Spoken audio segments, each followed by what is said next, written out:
Hello, and welcome to another episode of Wired for Growth, brought to you by Winona IT. I'm your host, Michael Pahl, president and founder of Winona IT. Today's episode, we're going to be diving into a whole bunch of topics on therapy, living out your calling, burnout, and we've got a special guest with us today, Mark Mitchell. Mark, thank you so much for joining us today. Why don't you take a minute to introduce yourself? Sure. Yeah. Well, Mike, thanks for having me here. It's a pleasure to be here. So my name is Mark Mitchell, and currently I am a leadership development coach with an organization called Leaders on Fire, where we work with leaders and businesses to help integrate their faith and to really, what does it mean to be and maximize our potential as a leader.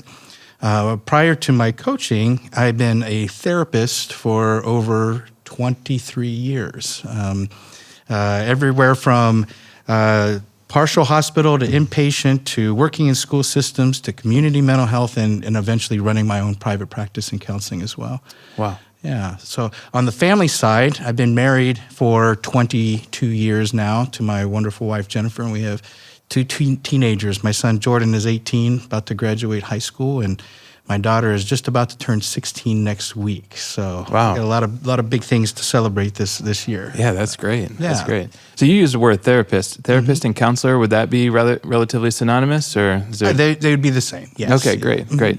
What made you first get into counseling, and maybe how have some of those motivations shifted over the years? Sure. Okay, it's a big question and an interesting journey for myself.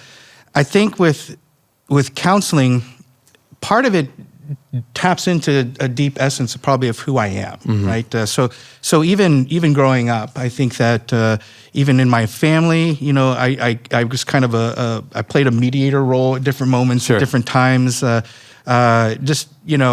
was interested in people. I was interested in the mind, how things work, and so I just gradually kind of turn to those particular sciences of behavior science and mental health. And when I was in college, I decided I was going to major in counseling and communications and see kind of where that took me.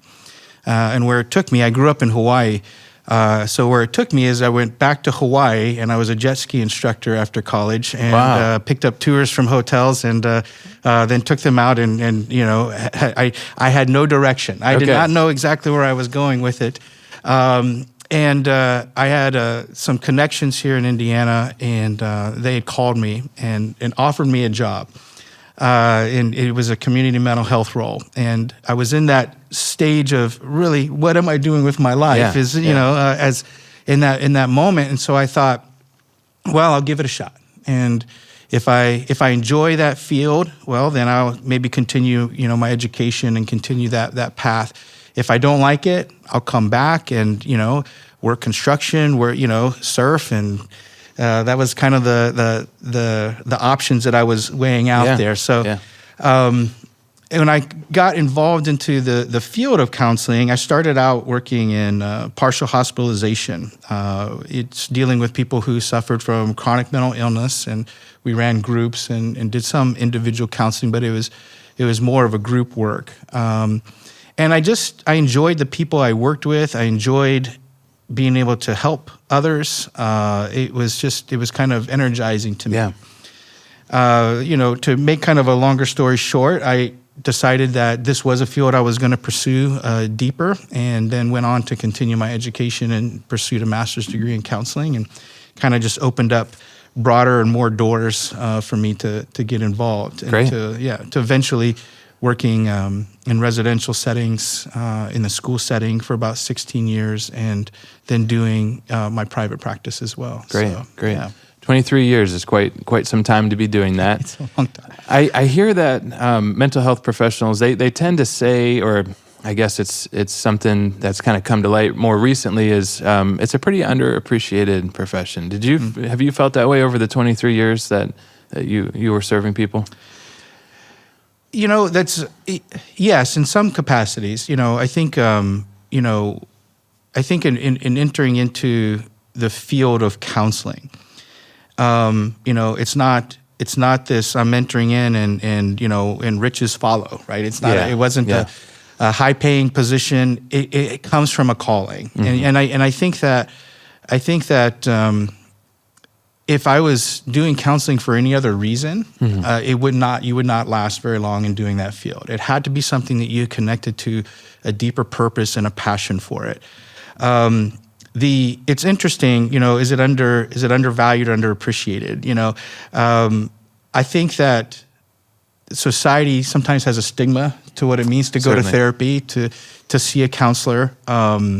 And so in some capacities, because that area lands in this place of vulnerability, I think people have a tendency to either minimize that role or like, oh, I don't need counseling, I don't need to do this. I can figure things out on my own, or, and so it's, in some degree, it's shifting and changing some mindset, but I've learned to understand that that's actually even part of the process. Okay.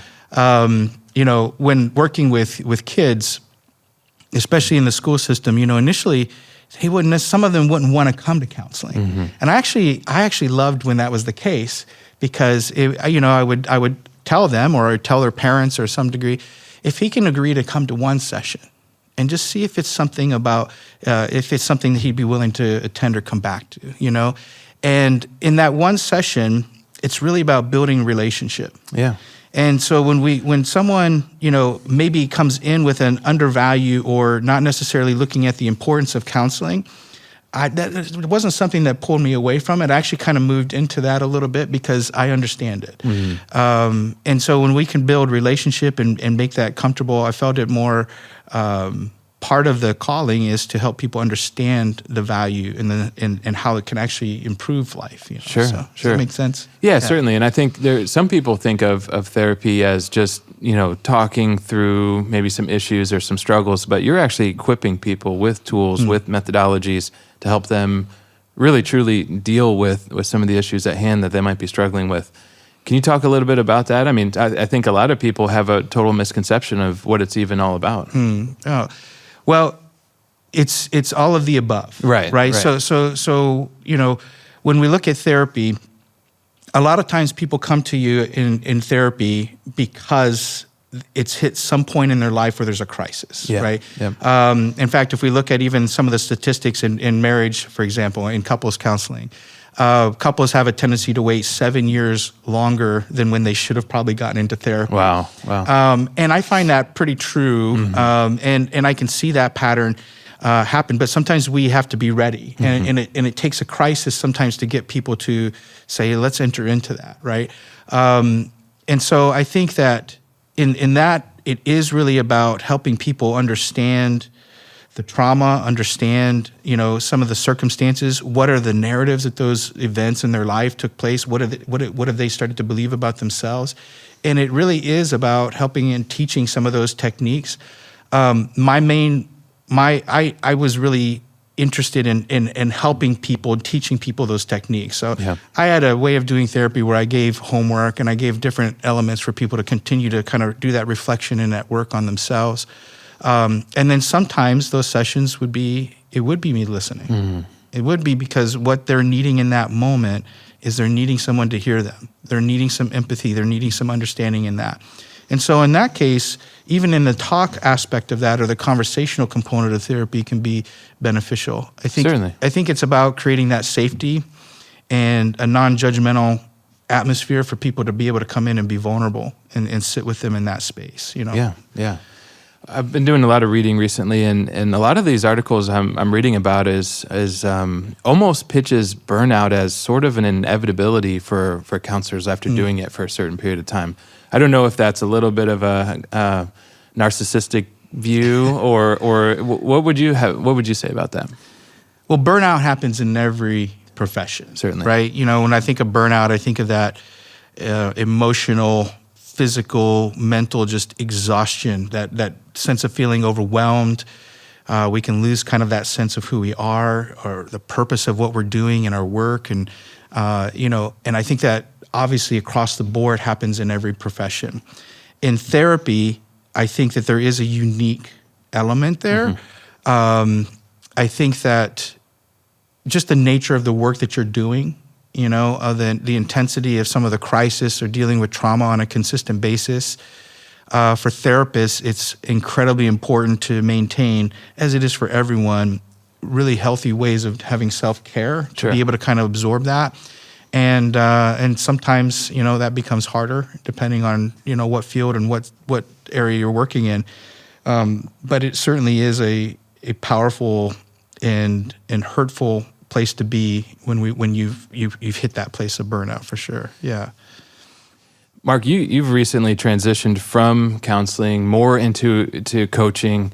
Talk a little bit about what motivated that. Was that just you find yourself in kind of a rut on the therapy side, or things were just building up for you on that side? What really caused you to not necessarily take a step back? And in fact, you're actually leaning in in a whole new way. But what caused that transition for you? Okay, so it's a good way of piggybacking off of just even the concept of burnout, because I think for me, there was an element that radically shaped my life that stemmed from burnout and overcoming burnout, which led me kind of into the path that I'm working in now, even, and,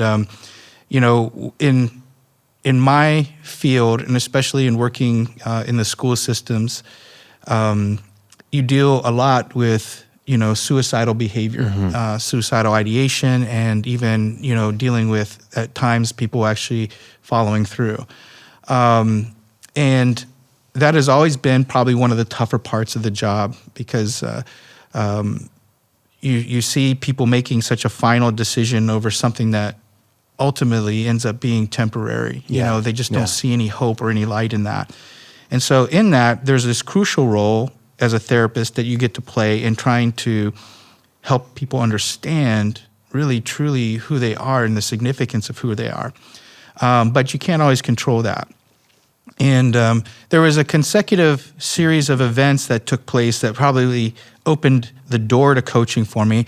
I actually always loved coaching. Yeah. In fact, even part of therapy, there is an element that you bring coaching technique and components to that. And so there was always a little bit of a passion that I had for it. I also loved working with school districts and helping kind of equip and train the staff and how to do certain elements and how to work with difficult children, overcoming and restructuring behavior management systems, and working with schools as an organization was also something that I was really that was one of the highlights of what I've done as well. So there's some elements of coaching that was into play into the way I did therapy. But what really created kind of the major shift was, when I lost a student to suicide, who I'd known, since he was about 8 years old, and he was about to graduate high school when he decided to take his life, and that one affected me significantly. It created a lot of anxiety for me after that. I think that when I would deal with that particular issue with clients, that it was something that I would feel a sense of really deep responsibility that didn't always belong to me, right? But it created a lot of anxiety for me. In that coupled period of time there as well, COVID decided to show up, and that pandemic, really kind of turned the tables on a lot of different things. And one of the things that I experienced through that is I lost my brother to COVID. And I think it was the coupling of dealing with some of the incredible stress at work, feeling responsible for everyone's life, losing my brother at that time. It did end up hitting a place of a pretty significant burnout for myself. And I didn't know what to do. I kind of lost sight of that purpose and meaning of what I was doing, even as a therapist. I would drive around and I would see different places and just think, well, maybe I could just work there.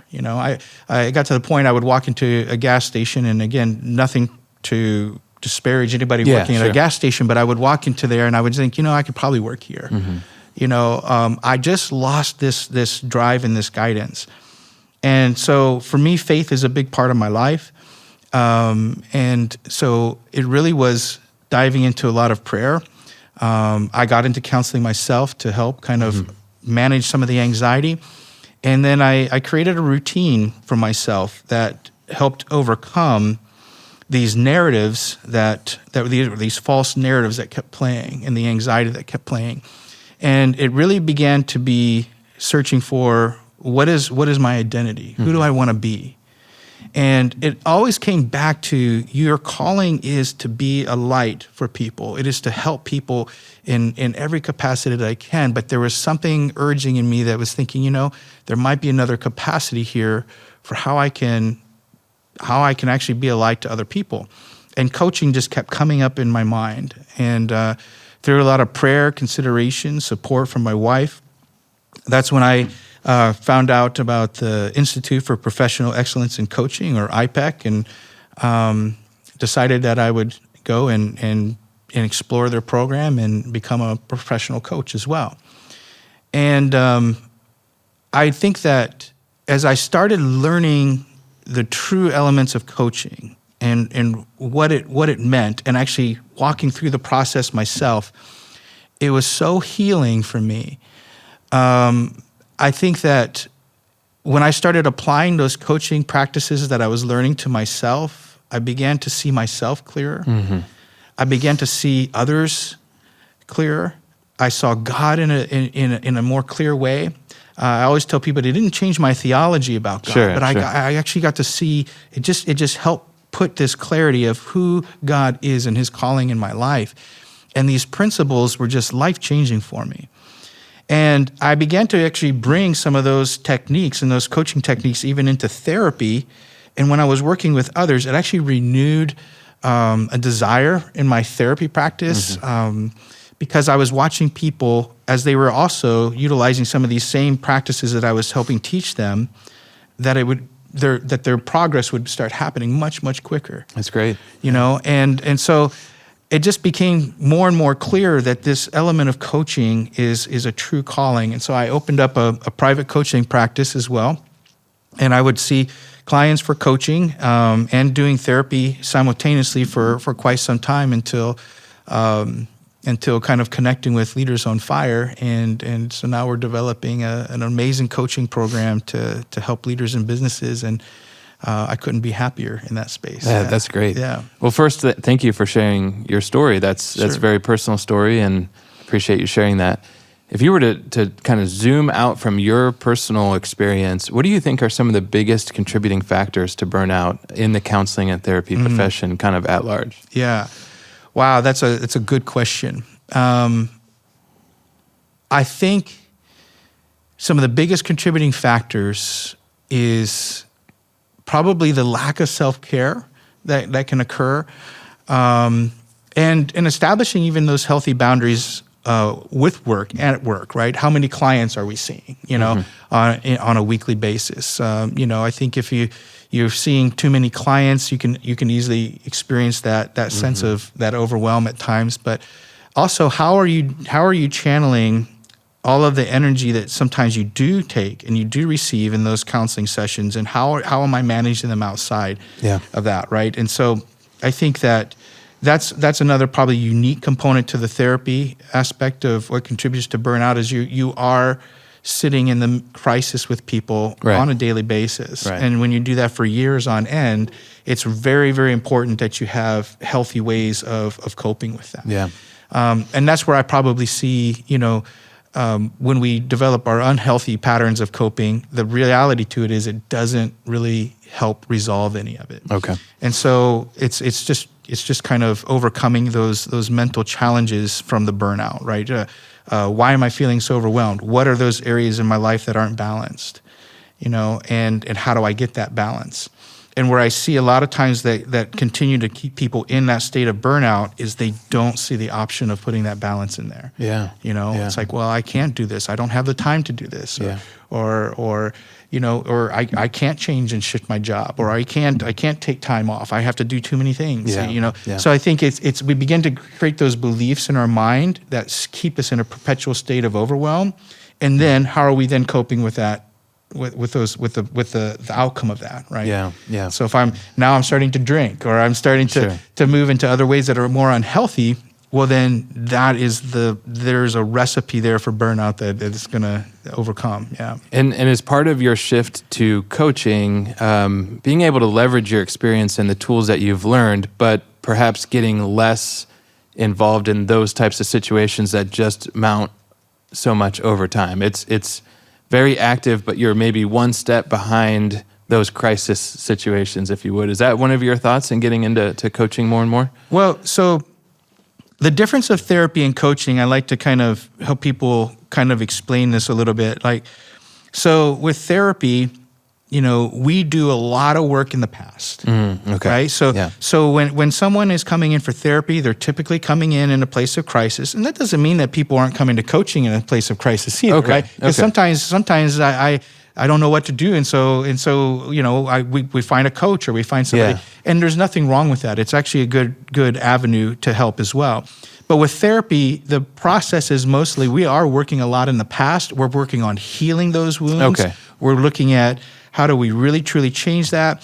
For coaching is more in the present. Okay. Right? Yeah. So when we're looking at with coaching, I'm not diving deeper into the past. I'm more focused on the present. What are we navigating? And that doesn't mean that we don't help someone understand some of the past, right? And some of those narratives. But it's really a forward action. Okay. With the difference also with coaching and therapy, when we look at therapy, we're looking at people are seeing me as the expert. So they're coming in and they're looking for me to provide them the answers, in a lot of ways.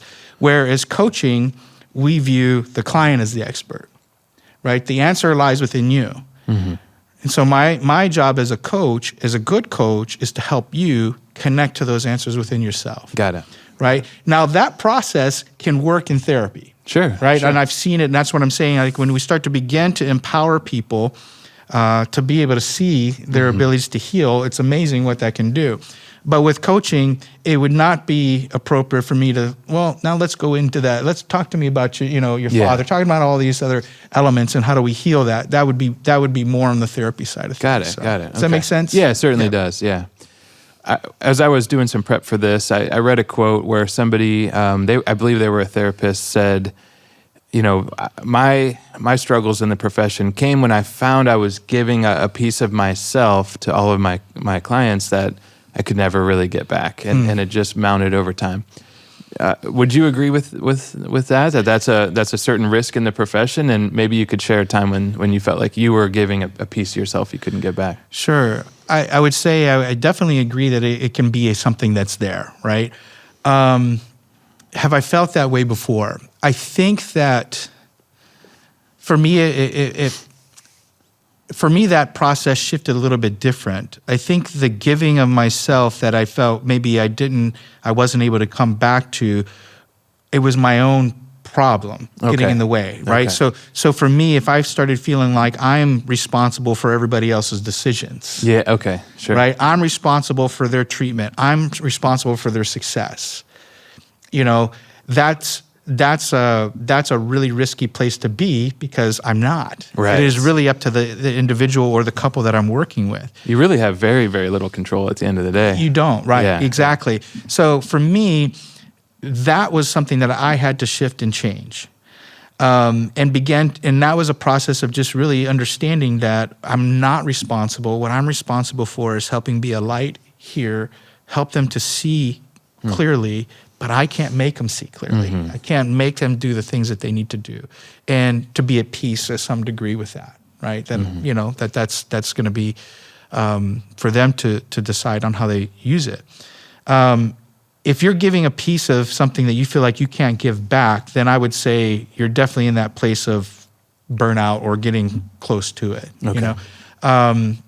Because more of how I probably would see that with therapy, with coaching, there's an element that I feel or I would feel that there's also a privilege. I have a privilege of sitting in this space with this individual, and so again, how do I help them see their true identity? My identity isn't wrapped into them. Yeah.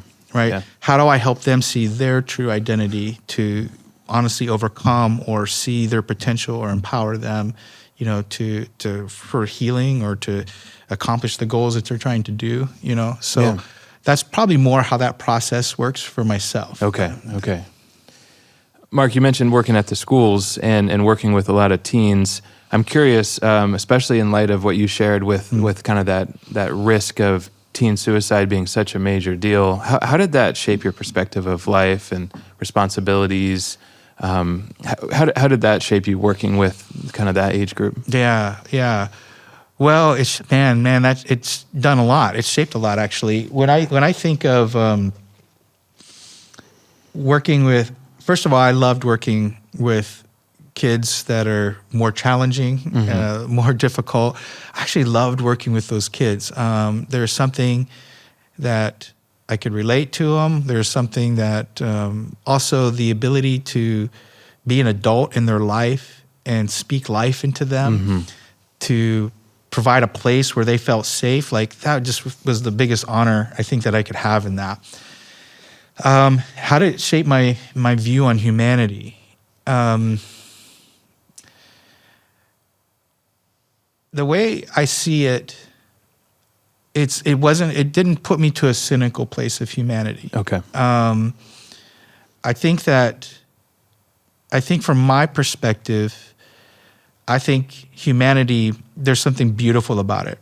And even for those kids, even in the situations, no matter what, I want them to see the beauty of who they've been created to be. Now, that's not to say that, there isn't a wickedness, there isn't an evil out there, and to hear some of the abuse and to hear some of the things that have happened to these, I think you can't help but see the wickedness of humanity, in this field, right? Sure.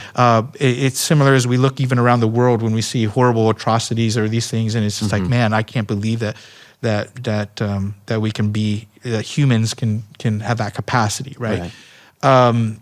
But for me, I think, again, this comes a lot too from my faith and how I see other beings and how I see myself, right? That we all are created with purpose and meaning. And a lot of times we don't see it. We lose sight of it. We become victims to our brokenness and those narratives that come along with it. And so for me, the way that I would see those things is I didn't see myself too different than the clients or the people that I worked with. I too have brokenness. I too have elements that I have to overcome, and I have to change those narratives. And so for me, it was more of how can I help the people that I'm working with see their potential? How can I help them see their magnificence and who they are? Yeah. So there's a baseline of how I see humanity that comes from my faith in God and how He sees us, and I try to adapt that. Yeah. Does that make sense? Yeah, it does. Yeah. And Mark, you've alluded to this already, but I'm going to ask you just a slightly different question here. Somebody's trying to get into the profession, whether it be honestly coaching or therapy, and they ask you how they can sort of maintain some self-preservation, but also really be empathetic towards their clients. Do you use the term clients? It seems, clients. How would you answer that? Somebody just kind of getting started. How to have balance? Or how to have balance between those two. Well, I think I'd probably first want to talk to them about their purpose and their meaning and their calling to it. Why is it so important? What makes this profession something that you want to jump into? And when we begin to tap into the purpose and meaning of why we're doing it, now how do you live that out? Right? If this is your desire, now what are you needing it to put in play for you to be able to do that to the best of your ability? How are you caring for yourself? Right? Because again, many times people use that analogy of the flight, if there is any type of turbulence or if the masks come down, right? Hopefully you wouldn't have to deal with a crisis like that. But what's the instruction? Instruction is you got to put the mask on yourself first so that you can help others. Because you're not going to be able to be much good if you're unconscious or you're not able to do something. Yeah. And that's the same thing that comes into the job of being a therapist, being a coach. You have to put that self-care in because that's what's going to help you fulfill the purpose and meaning of what you're trying to do. Yeah. Does that make sense? Yeah, it certainly does. Yeah. That's good. That's a good analogy too. Yeah. I appreciate that. Well, I know you've, over the years, 23 years, I'm going to assume you've worked on quite a few difficult situations and probably some heartbreaking problems as well. How has your perspective on humanity and really its capacity for suffering and change and being resilient, how has that shifted over the last 23 years for you? It's a good question. It's an interesting question because I think that someone could hear that question and look at, man, does that shift this idea of how you see humans and people? And, how do you not be cynical? Or how do you not, and I've heard, and maybe you can attest to this, I've heard that in particular, marriage counselors can actually get quite cynical about marriage over time. Okay, so and that's interesting. So one of the things that I really focused on in the private practice is I was a couples therapist. So here's how I see that, right? Because I don't look at the humanity necessarily. I look at the hope, right? So my message is one of hope. Right? My message, when I look at marriage, right? Well, God designed marriage. So there's a design. There's a design for how this works amazingly well. I'm the messenger for that. Why they feel the way they feel in the relationship makes sense to me. Because if you're outside of the design for how marriage really truly works, well, you're going to feel miserable. It's going to be terrible. We're going to act out in terrible ways. And the idea is, how do we get back to this beautiful design? But I also believe there's design for life. There's design for leadership. There's design for all these things that, so I'm more of the messenger of hope. I want to show people that this is not the design. This is not how you have to live. So if I can give you a glimmer of hope to this, can you make those changes? So for me, again, my focus isn't on the humanity of it. It's focused on the hope of it, of what it can be. That doesn't mean, though, that there aren't times, again, when you hear really a terrible story after terrible story, or, some of the trauma, especially with kids. I think that there's a place in my heart there that has definitely ached over the years, and have been angry before at some of the things, but again, then for that person that's sitting in front of me, it's not about me sharing all the anger and the upsetness and the darkness of the humanity. For that person when they're with me, it's how do I help them see hope? How do I help them get to a place of seeing who they truly have been created and made to be? That doesn't have to be their narrative for the rest of their life. So that probably helps me in that. For sure. And your message is really clear on your purpose in those situations. Would you even say that not only are you not more cynical? I guess let's stick to the marriage example. Not more cynical towards marriage, but over the years of doing this, you're actually more hopeful. Absolutely. Which is, I think, pretty remarkable. A lot of my research coming into this was people really speaking to the opposite of that. And I think one of the bits I read in particular was a counselor at a small town who had really become kind of the primary resource for a lot of marriage counseling, and they alluded to the fact that they just, so many of their role models, so many of the kind of icons, if you would, they worked on so many different situations, and a lot of them very messy. They just built up a bit of a cynical look over time, which I can understand. Sure. Yeah. No, I mean, it's certainly, it's if you lose focus of what you're trying to do. Right. You can easily focus on those components, right? And feel that sense of cynicism or hopelessness. Right. It absolutely can be there. I think that for me, that's a dangerous place for me to be. And if I'm there, I don't do a very good service to the people that are sitting in front of me.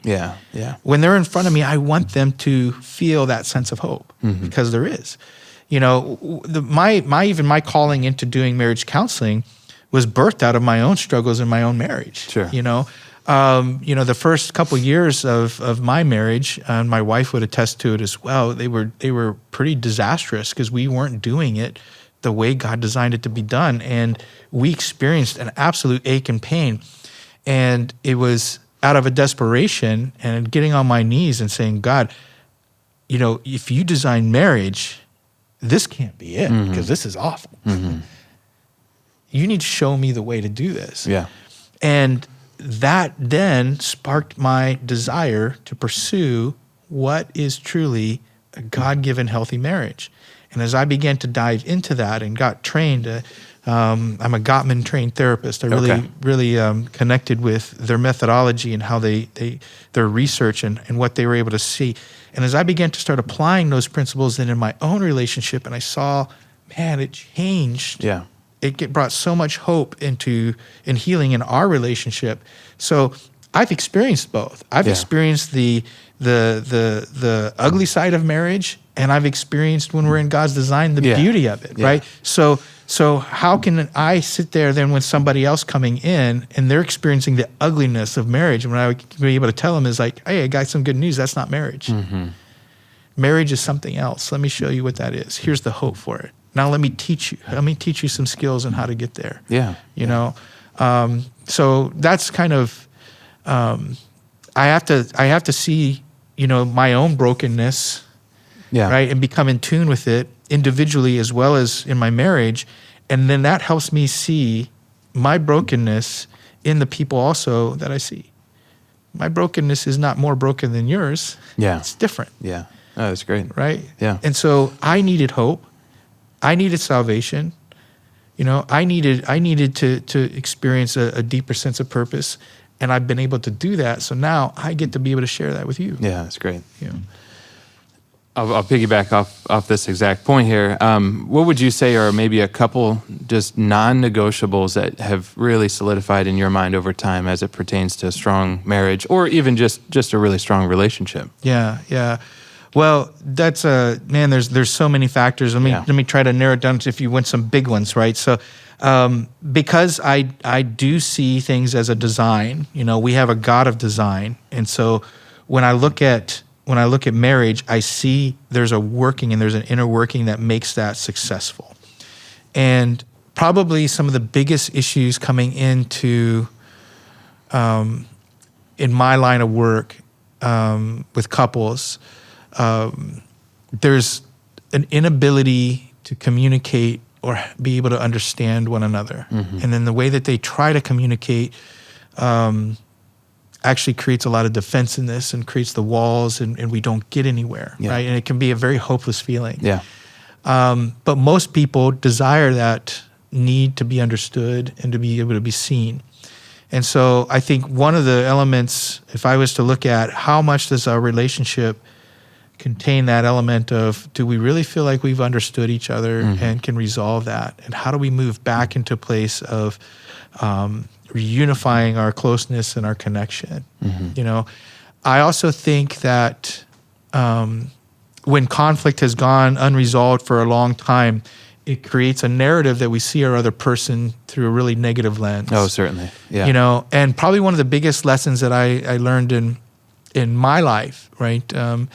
And I can share this. My wife would be completely fine with me sharing this. We share this in the conferences that we do too. So one of the key moments that we had in this terrible fight and argument, and you know, she'd said some things in that argument that weren't very kind, and we took a break, right? And I was sitting by the water. I took a little drive just to calm down, you know, and we would come back and work it out. But as I was sitting there by the water, I realized as I calmed down, you know, those things that she said to me is not really truly how she sees me. That came out of anger and her brokenness.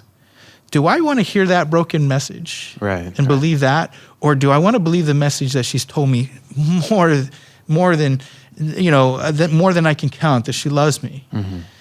Do I want to believe that my wife wants to reunify and connect and be close with me? Or do I want to believe a broken message that comes out of our anger? And I've given her broken messages too, right? Yeah. And that was the moment that I decided that I need to believe the best in my partner.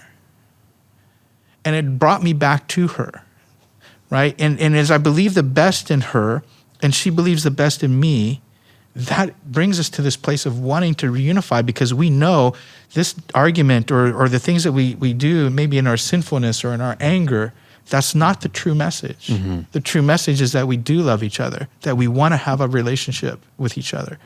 So how do we move back to that? And I think that element of communication, believing the best in your partner, are really key ingredients, that are needed for that reunification or feeling that sense of closeness. That's great. That makes perfect sense. Any patterns over time that were actually quite surprising or revealing? I'd say the one you just talked about, probably most people would see that coming, right? Communication and anything kind of surprise you over the years as a reoccurring theme? Is it surprising? Well, surprising may not be the word, because there's a lot of information and statistics out there on what makes marriages work and what doesn't, right? Sure. And that's where I really like the Gottmans, and they have over 30 years of deep research, and they were able to come up with really these key components that make marriage work, and then they were able to predict divorce within a high 97% something accuracy. Wow. And that there are those patterns, right? And there are patterns of relating. And and so when I began to learn those patterns, it was like, oh my goodness, now I'm seeing them. I can see them everywhere. And the interesting thing is the components that make marriage work, none of them contradict what has already been written, by our God, by our Savior, and what makes marriage work, right? And so I think that I do see patterns. A lot of the patterns. Think about conflict management for a moment. Nobody in marriage can not relate to having really difficult or really troubling conflicts here and there. But and a lot of those are narratives that we adapt. Maybe we've grown up with this. Maybe we've grown up with anger expressed a certain way. We grow up with our limited beliefs, narratives, promises that no one will ever do this to me, or no one will ever talk to, And so I think it's about kind of helping people understand those patterns and why they're getting in the way, right? So that we can replace them with the right techniques and the skills to do that. And it's easier said than done, but it truly is a valuable process to that. Well, Mark, I think I know the answer to this question, but I want to ask it anyway. When you're coaching some of your business clients, how much of these themes that occur in marriage therapy and couples therapy, how many of those themes translate over really well into the workplace? Communication and conflicting goals. Sure, a lot. Because I think if you look at leadership teams, right, it's relationship. Right, and so relationship. And you get a bunch of humans in relationship, and you're going to have radically different communication styles or conflicts. And in the business world, just as in a marriage relationship, if you're not managing your conflict, in fact, some of the biggest predictors of divorce really have to do with the way that we communicate. The same thing as you translate into business. How many leadership teams, when you aren't seeing each other eye to eye, you're not getting a sense of understanding or being able to work together and communicate effectively. I mean, we're looking at it can really tear down a business.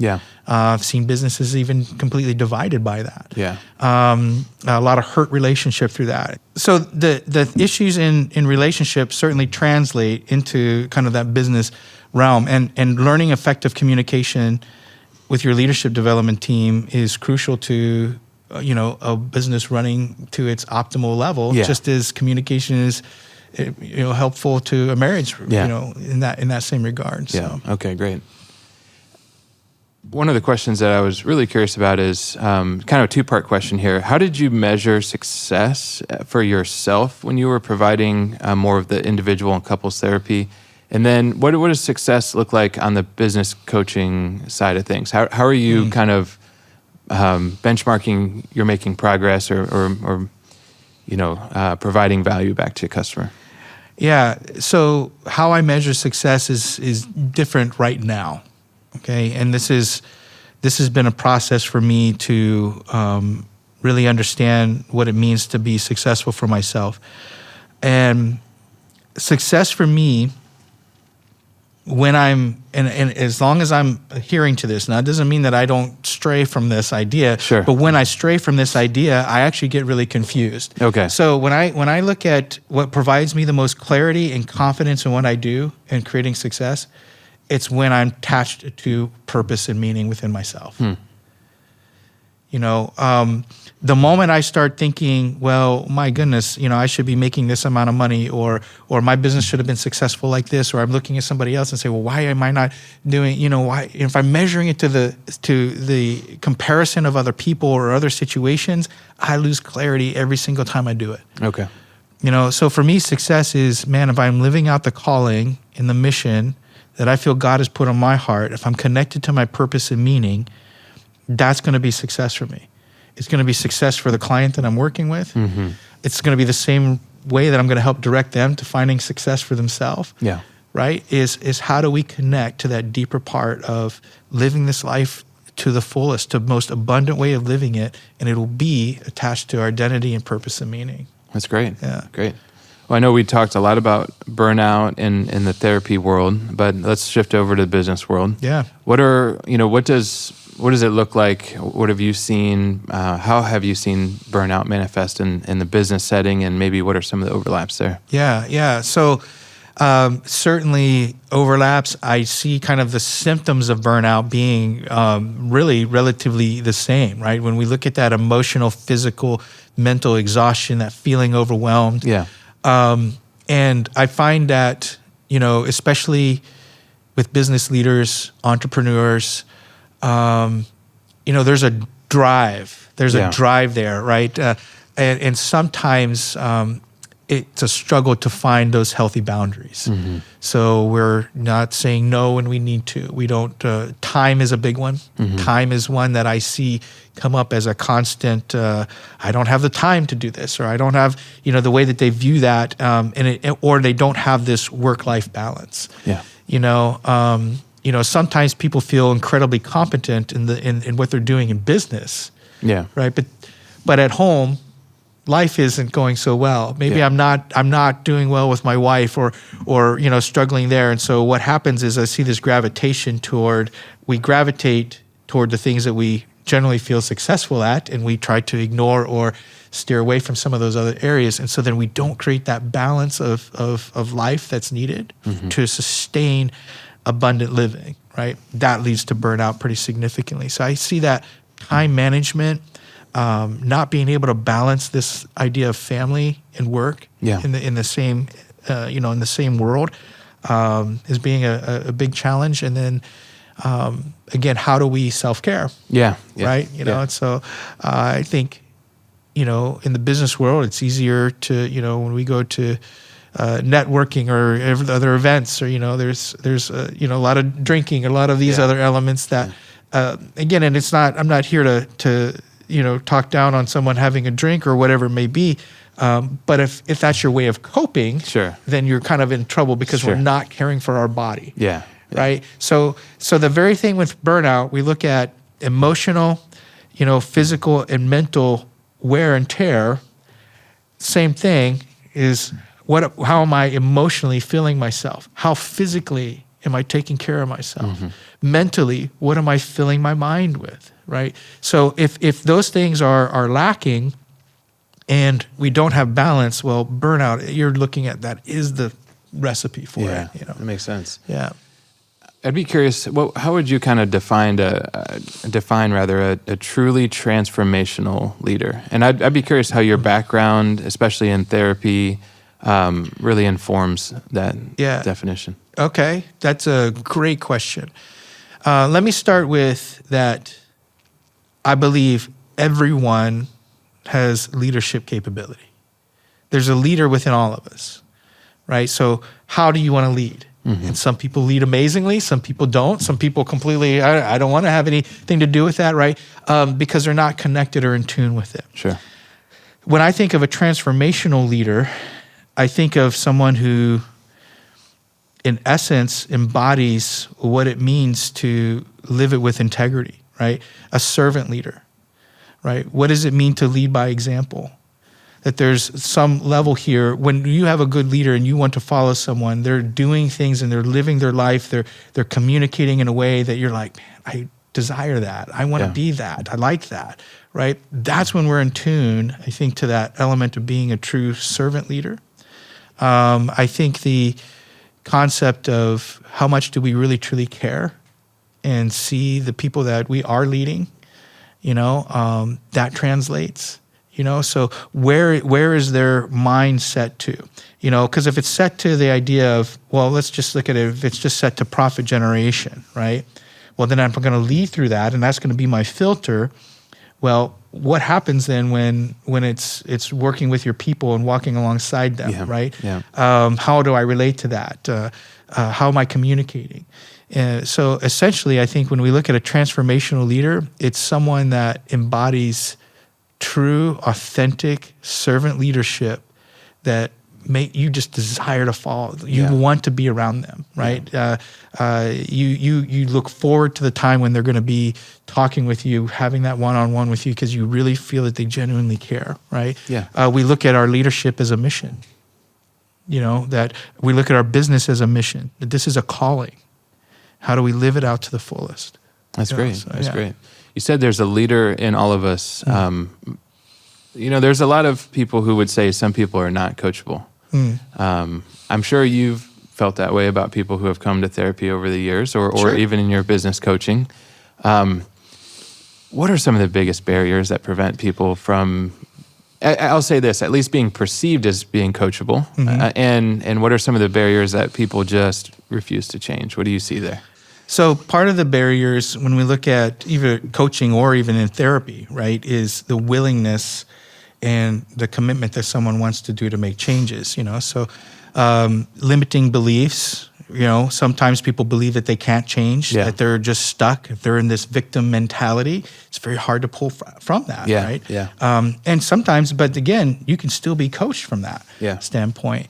So I think when we look at, I think everyone has the capacity to being able to do that, but not everybody is willing. Yeah. And those are hard decisions to make. Even as a business owner, you probably can absolutely relate that. And I can give everybody the opportunity to make a difference and make a change, and they could still choose not to do that. Yeah. And then it puts you in the position, well, now I have to make a decision as the leader. Yeah. What does this do with this, right? So I think that all people can have the capacity. Not all people are willing to make those changes or differences. Sure. Yeah, that makes a lot of sense.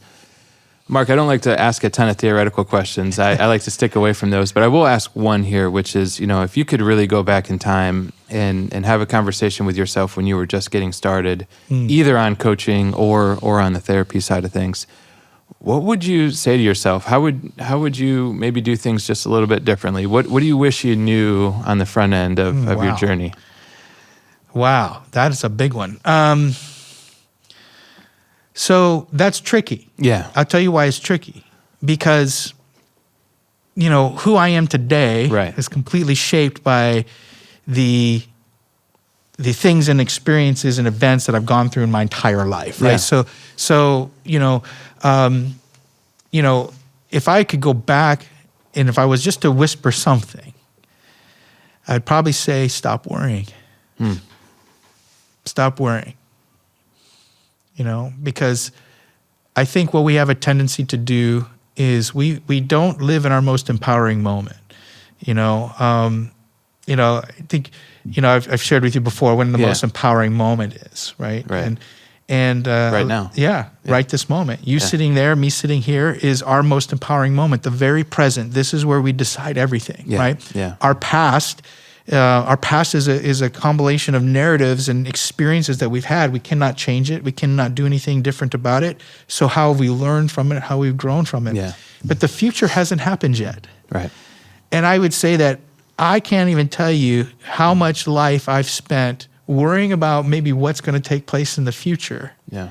Right. Or feeling insecure or not knowing what the answer is going to be, and then feeling feeling kind of torn down by that, when the reality to it is, if I'm more in tune with this empowering moment in the present, right, that's when I'm going to be able to have the most clarity. So if I was to go back and say, part of it is look at be in the moment. Be in the moment. What's it teaching you? Right? What's in the very present teaching you? And because I feel like that's where the most power and the most clarity comes from. Yeah, that's great. That's really powerful. It's hard to believe we're already at an hour. I feel like that was 2 minutes, but why don't you wrap us up with just what you're doing now? Talk a little bit about how you came to meet Drew and what you guys are working on, how people can get a hold of you. Just give us a little bit on what the future holds. Okay, yeah. Well, so currently now I am the director of coaching for Leaders on Fire, and the founder of Leaders on Fire is Drew Scholl. And we got together, interesting enough, we were just networking and just having lunch. And at the beginning of our lunch, we really didn't quite understand exactly why we're having lunch together.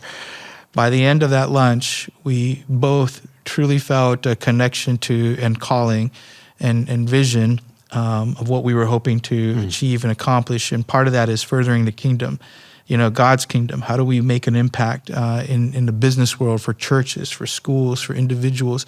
How do we help them, bring Jesus into their leadership and into their culture and into, really what's making it the most optimal and abundant way of living?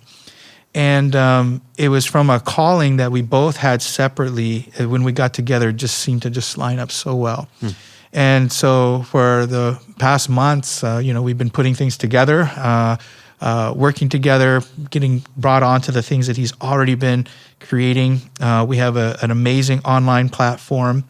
You can go to leadersonfire.com and see, we have different packages and offerings from every level to make sure that we can get this material out and available to everyone.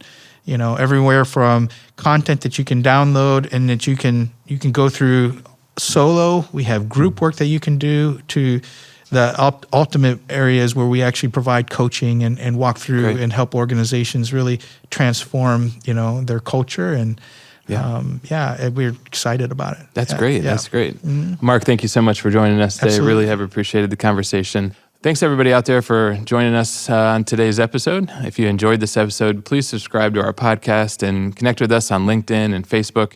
We look forward to having you next time on Wired for Growth.